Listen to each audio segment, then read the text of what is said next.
Hello, I'm Fraser Palamara, and today I am joined by Terra Metals Managing Director and CEO Thomas Line. Thomas, Terra has secured $4 million in a strategic placement to accelerate its Dante project.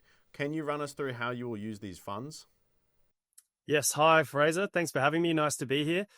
So you're correct. We recently raised $4 million through a strategic placement. It's a very significant milestone for the company and significant validation for the quality and scale of the Dante project asset. We've brought in Golden Energy and Resources, Gear, and also Matt Latimore, as well as having our existing largest shareholder, Tribeca Investment Partners, come in and pro-rata their position. So it's a purely strategic placement. We're very excited by it, and we're really looking forward to continuing to work with our new strategic investors on developing the asset. Yeah, could I hear some more about those strategic investors, Golden Energy and Resources, or Gear, and Matthew Latimore, as you've kind of mentioned there? How significant is it for Terra to have their backing? It's really significant. It's not common for these groups to make investments in companies of our size. And I think what that really highlights is the clear validation for the scale and quality of the Dante project asset that Gear and Matt Latimore can see the potential scale and opportunity on this project from this relatively early stage. You know, Gear and Matt Latimore, they build and own and operate mines around the world. And that's a very significant strategic investor to have on our register. And we are very excited on delivering on the upside on the project in the coming months. And speaking of the project, could you give us an update on how everything is tracking there? Absolutely. So we're in the process at the moment of preparing for the next round of drilling. We're really excited to get out there and start drilling again.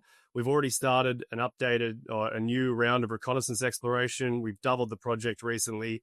We've got over 1,000 square kilometers now. The team have been out there mapping, rock sampling, lots of samples out in the lab and identifying new targets for drilling.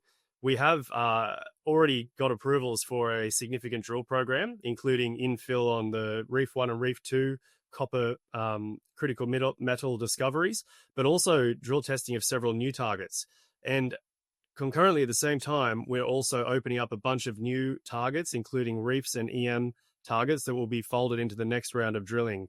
And our aim is to be moving very quickly on testing and developing these other projects and hopefully making some new discoveries relatively quickly. And in the interim, while that's all happening, we're working on producing the maiden resource estimate for the Reef 1 and Reef 2 discoveries using existing drilling from last year, and also working on further metallurgical optimization, which is looking at several different concentrate products, being a copper gold concentrate, a vanadium concentrate, and a titanium concentrate, which already have proven to have excellent recoveries and very high grades. But we're looking at optimizing those at the lab at the moment. We're working through that, and we're hoping to have updates on that and the maiden resource and the return to drilling and some new targets very soon. So lastly, Thomas, as a recap, what news flow can investors expect around the corner? Metallurgical optimization, update results, the maiden resource estimate for Reef 1 and Reef 2, return to drilling, which is going to be an action-packed drill program, testing new targets, potential of making new discoveries very quickly, and the identification of new targets that we'll be providing some more information on very soon. Thomas, it's been a pleasure to speak today. Thanks for joining us. Thanks, Fraser. For more ASX news and analysis, subscribe below.